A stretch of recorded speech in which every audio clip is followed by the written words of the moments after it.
La gigante tabacalera Philip Morris demandó al Estado uruguayo en 2010 por considerar que 2 de las leyes antitabaco aprobadas por el país sudamericano violaban sus intereses. Así, la tabacalera reclama 25 millones de dólares por las pérdidas ocasionadas. Hoy, en la gran historia, hablamos del tabaco o lo que podría considerarse como la disyuntiva entre la protección de las inversiones y la protección de la salud pública.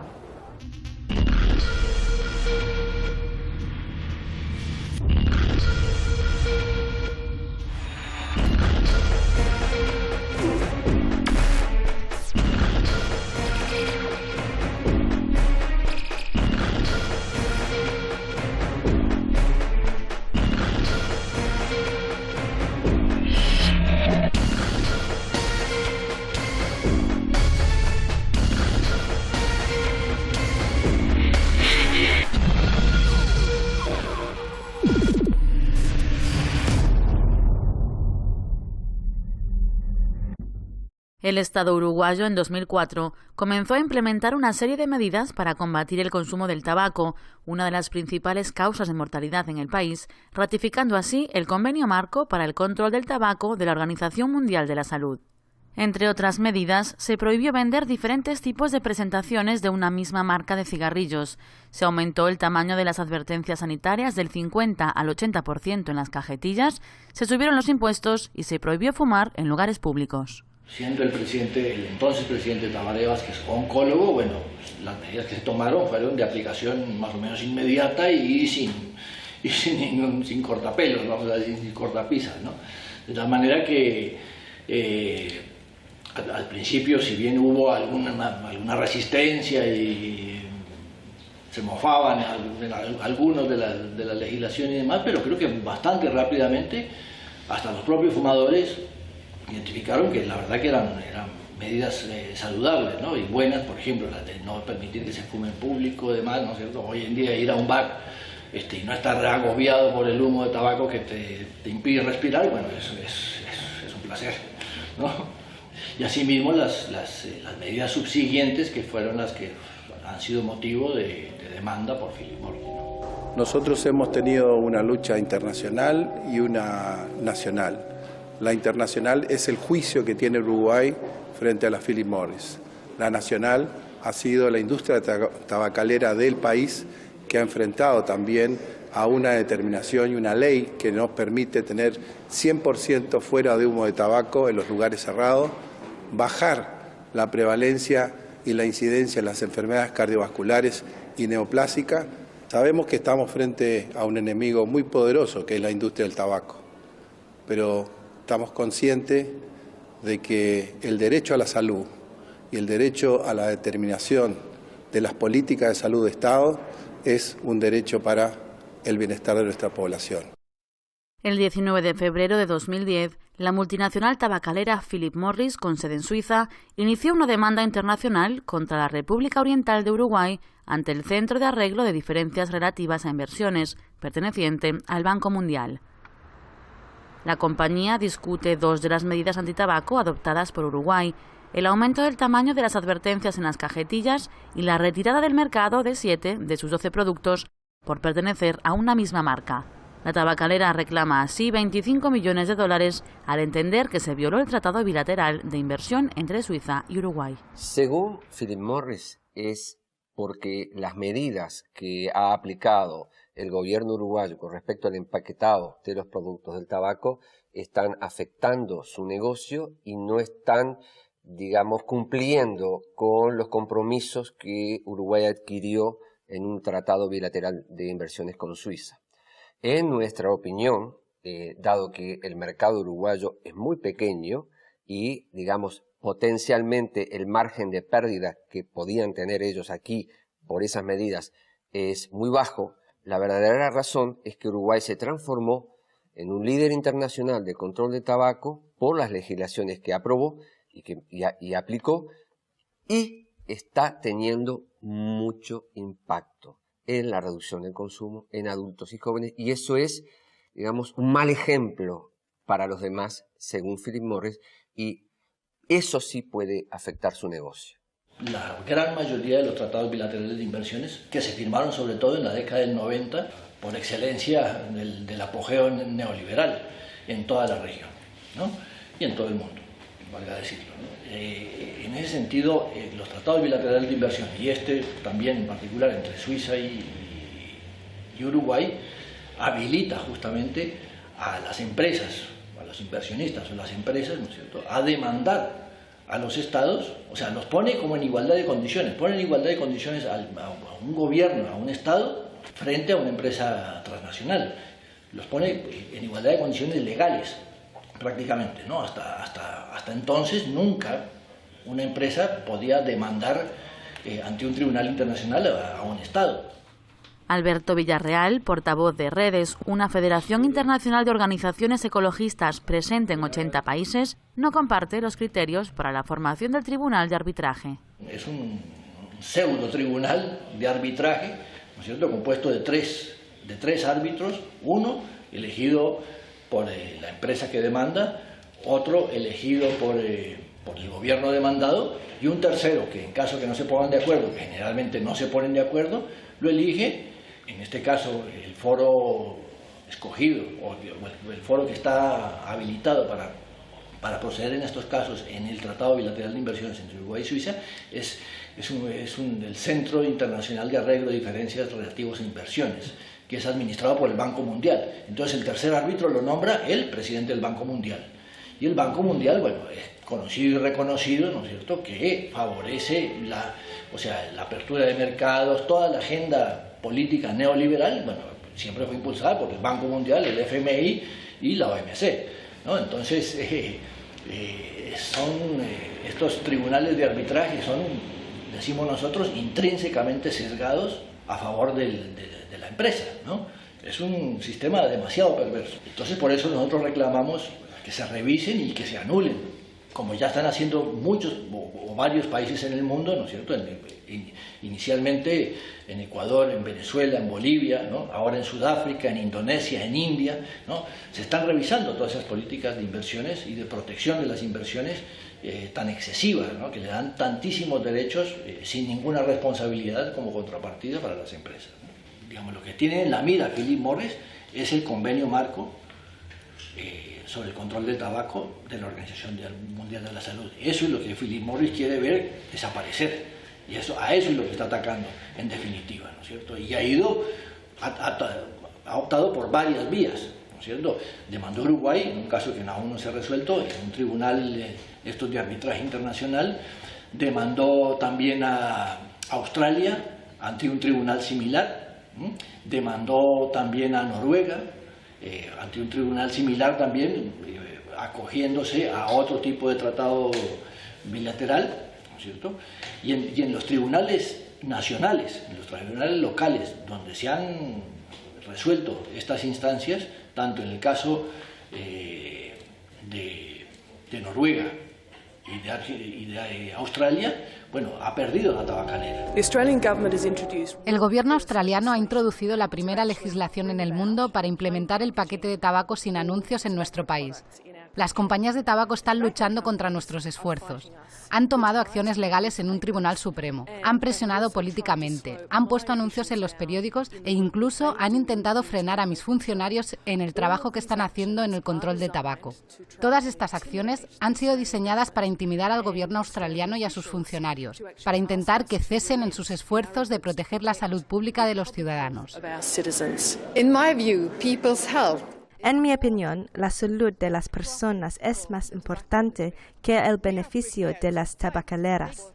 Estamos preparados para luchar contra la importación masiva de tabaco y movilizar todos los recursos necesarios para hacerlo.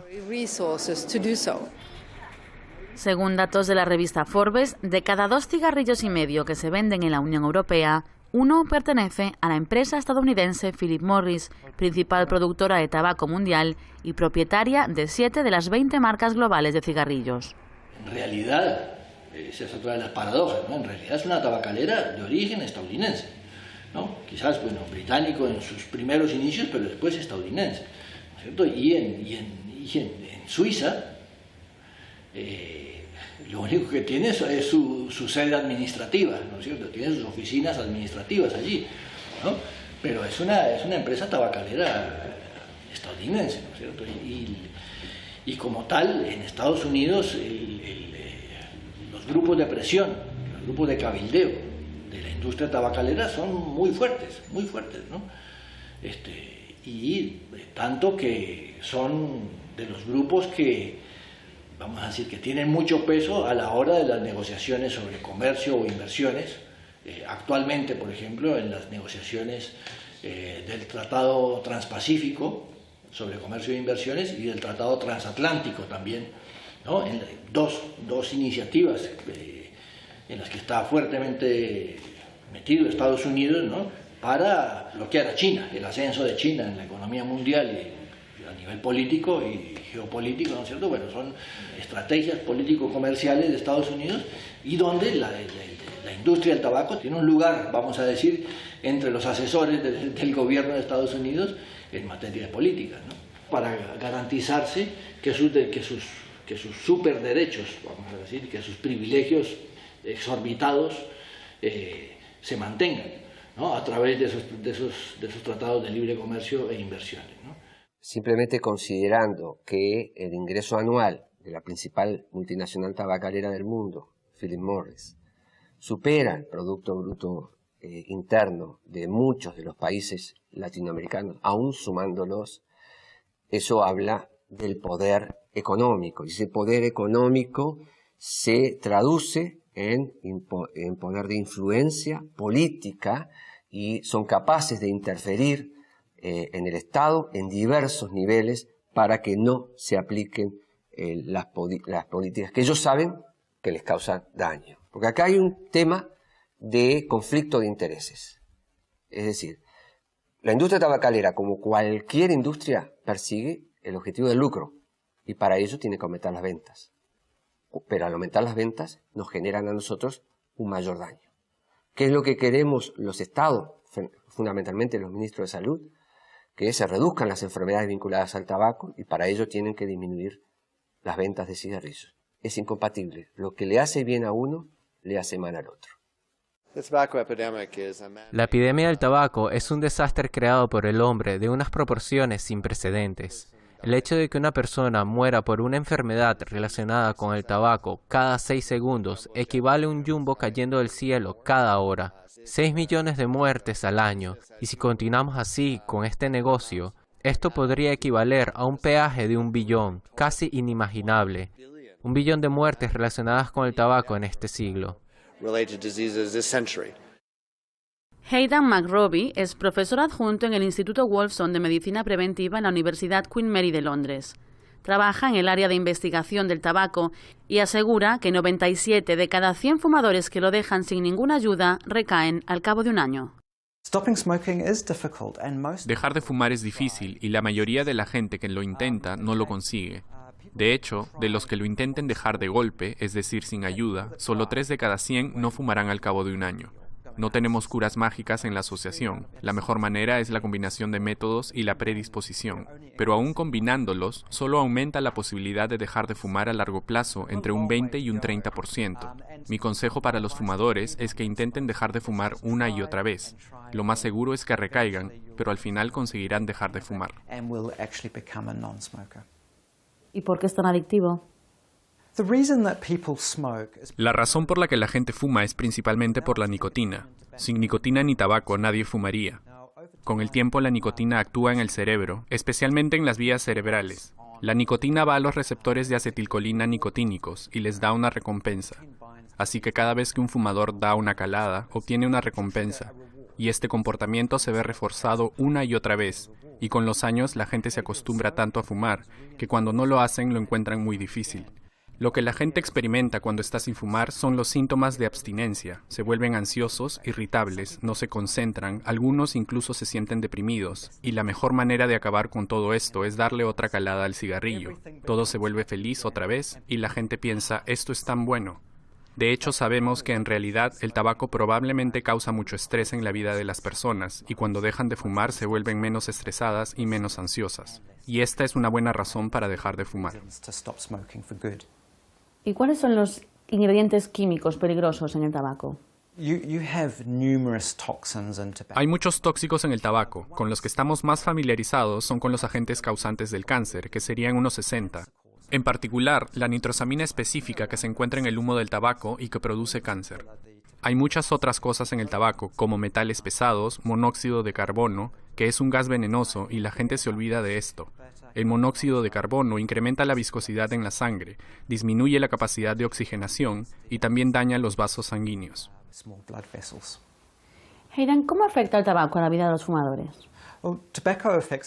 El tabaco afecta la vida de los fumadores de muchas maneras. La mayoría de la gente sabe que fumar causa enfermedades, tales como la obstrucción crónica del pulmón o enfermedades del corazón, y eso afecta al fumador, pero también a los que están a su alrededor. Por ejemplo, los fumadores mueren 10 años antes que los no fumadores, y antes de eso enferman, no pueden trabajar, no pueden ayudar a sus familias y a los que están a su alrededor. Y claro, los miembros de la familia que mueren dejan atrás parejas y niños. Por lo tanto, el tabaco tiene muchos efectos en mucha gente. No solo en el fumador, sino que hay efectos también en los fumadores pasivos. Y sabemos que a los fumadores pasivos también les causa enfermedades. Y esto se relaciona con las muertes causadas por el tabaco. ¿Crees que al disminuir la publicidad también se reduce el número de fumadores?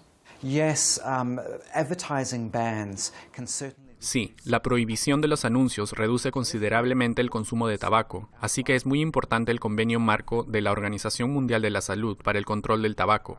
Es una de las prioridades más importantes y los países deben continuar asegurándose de que los anuncios de tabaco, especialmente los que se dirigen a los no fumadores o a la gente joven en muchos casos, no están permitidos. ¿Y qué opinas de los cigarrillos electrónicos? Los cigarrillos electrónicos causan una gran controversia desde que se lanzaron al mercado. Yo creo personalmente que para muchos fumadores serían muy útiles y conozco un gran número de personas que han dejado de fumar. Tenemos algunos datos que muestran que son tan efectivos como los parches de nicotina, así que estamos empezando a ver algunos resultados interesantes que han salido a la luz. Hay algunas preocupaciones acerca de los cigarrillos electrónicos, por ejemplo, que la gente joven o gente que no ha fumado nunca empiece a utilizarlos, o que sean una puerta de entrada a la normalización del uso del tabaco. Es una gran preocupación, pero hoy por hoy no tenemos ninguna evidencia de que eso no esté realmente pasando. Creo que lo mejor que podemos hacer es vigilar de cerca esta situación y seguir la pista del uso entre gente joven y aquellos que nunca han fumado. Otra preocupación es la seguridad, y lo que sabemos es que hay algunos riesgos a corto plazo del uso de cigarrillos electrónicos. La mayoría de los riesgos que han sido reportados son tos e irritación de boca, y la mayoría de la gente lo tolera con el paso del tiempo. No tenemos datos de los riesgos a largo plazo, pero a pesar de ello, estos serán solo una pequeña parte de los riesgos de continuar fumando, y eso es lo que siempre tenemos que sopesar, los riesgos y los beneficios de la gente que fuma. 1 de cada 2 personas morirá como consecuencia del tabaco. Ese es el riesgo real del cual estamos hablando aquí. En la parte más baja de la escala de riesgo tenemos las terapias de sustitución o los cigarrillos electrónicos que llevan solo nicotina. Ahora, la nicotina es relativamente inocente para los fumadores. No es la que causa las enfermedades derivadas del tabaco. Es muy importante saber que la nicotina no causa ni cáncer, ni enfermedades del corazón o enfermedades de pulmón. Son los otros componentes los que causan las enfermedades. ¿Hasta qué punto crees que un gobierno es responsable de la salud pública de la población? Yo pienso que los gobiernos sí tienen que responsabilizarse de la salud de la población, y especialmente en el control del tabaco, donde hay una gran evidencia de que hay políticas que son relativamente fáciles de implementar y que pueden tener un gran impacto, como las campañas en los medios de comunicación, las etiquetas en los cigarrillos o aún mejor las advertencias gráficas en las cajetillas que pueden incentivar a la gente a dejar de fumar. Pero la mejor intervención que pueden hacer es incrementar el precio de los cigarrillos. Si un gobierno no protege la vida y la salud de sus ciudadanos, realmente, ¿para qué están los gobiernos? Y eso en nuestra Constitución es un elemento fundamental. Y por ese motivo es que Uruguay insiste en el derecho soberano de poner una reglamentación a un producto que mata a la mitad de sus consumidores crónicos. Es extremadamente adictivo. Recaudamos aproximadamente $300 millones por impuestos al tabaco. Gastamos por gastos directos, por las enfermedades más importantes, unos $450 millones, pero si agregamos los gastos indirectos, serían alrededor de $1.300 millones anuales. Por lo tanto, es un muy mal negocio para el país y que afecta el desarrollo al cargar su sistema de salud y al hacer perder muchas vidas valiosas de muchos uruguayos. La tabacalera está demandando al Estado por supuestas infracciones al Tratado Bilateral de Inversiones y a sus ganancias, ¿no es cierto? Sería el Estado el que tendría que estar demandando a Philip Morris, ¿no es cierto?, y reclamándole resarcimiento por todos esos gastos en salud asociados al tabaquismo, ¿no? ¿Cómo puede reducir el gobierno el número de fumadores? El gobierno debe seguir incrementando el precio de los cigarrillos año tras año, hasta llegar al punto de que mucha gente no pueda permitirse el lujo de fumar nunca más, así que dejarán de hacerlo. Tenemos pruebas que muestran que el incremento de las tasas en el tabaco es una de las mejores intervenciones de control que tenemos. Desanima a mucha gente joven que no puede permitirse comprar tabaco a no empezar o a dejar de fumar. Esperamos que en corto plazo se apruebe la prohibición completa de publicidad, promoción y patrocinio, que ya tenemos una parcial, pero vamos a eliminar la publicidad en el punto de venta, inclusive la exhibición de productos. No se va a poder exhibir los productos del tabaco. Es muy disparejo cómo están evolucionando las políticas y el impacto. Hay países que están avanzando mucho. Brasil ha descendido en los últimos 15 o 20 años notoriamente la prevalencia del tabaquismo. Panamá, que es uno de los líderes de la región, ha llegado a una prevalencia del 6%, aplicando prácticamente todas las medidas. En líneas generales, Latinoamérica, luego de un periodo de no hacer nada significativo, ha mejorado sustancialmente sus políticas y el impacto que tiene esta política sobre la prevalencia. Pero en el caso de Uruguay, una actitud criticada por parte de la población es el secretismo del caso contra Philip Morris en aras de conseguir más apoyos internacionales. Hay que liberar la información, ¿no? O sea, no tiene por qué respetar, o sea, si Philip Morris no quiere liberar ella la información, ¿no es cierto? Bueno, y Uruguay tiene en ese sentido, tendría la obligación de no liberar la información que da Philip Morris, ¿no? O sea, pero sí podría perfectamente Uruguay optar por liberar, o sea, sus presentaciones, hacerlas públicas, como se comprometía a hacer hace ya varios años, ¿no? Hace más de un año ya se comprometió a hacerlo, ¿no? Liberar la información de tal manera que la opinión pública nacional e internacional tenga los elementos de juicio, ¿no es cierto?, y los elementos concretos para apoyarla en su causa de defensa de su legislación de salud pública, ¿no? De otra manera es muy difícil. Esa es la primera medida, ¿no? En segundo lugar, eso, también romper el secretismo de las negociaciones, ¿no? Y salir a buscar apoyos más activamente. Nosotros somos muy futboleros. No hay mejor defensa que un buen ataque. Yo creo que ha llegado el momento que Uruguay reclame por los daños y perjuicios que la multinacional tabacalera desde el año 1979 le está causando a nuestro país y que no se lo hemos reclamado hasta este momento. Y el caso del Uruguay entonces es el que queda pendiente, ¿no es cierto?, y está pendiente todo el mundo de ver qué pasa, a ver si gana o no pierde Philip Morris, ¿no? Y Philip Morris obviamente está apostando a ganar este caso para para disuadir, vamos a decir, a cualesquiera otros gobiernos, porque hay que decirlo, el convenio marco sobre la salud, sobre el control del tabaco, es uno de los convenios que más adhesión ha tenido inmediata de muchos gobiernos en menos de 10 años que lleva en vigencia. Bueno, se acogieron, la mayor parte de los gobiernos del mundo lo ratificaron, ¿no? Casualmente Suiza es uno de los que no lo ratificó, ¿no?, donde tiene sede Philip Morris internacional, ¿no? Estados Unidos tampoco lo ratificó y algún par más no lo ratificaron, ¿no? Pero van detrás de ese convenio marco, ¿no?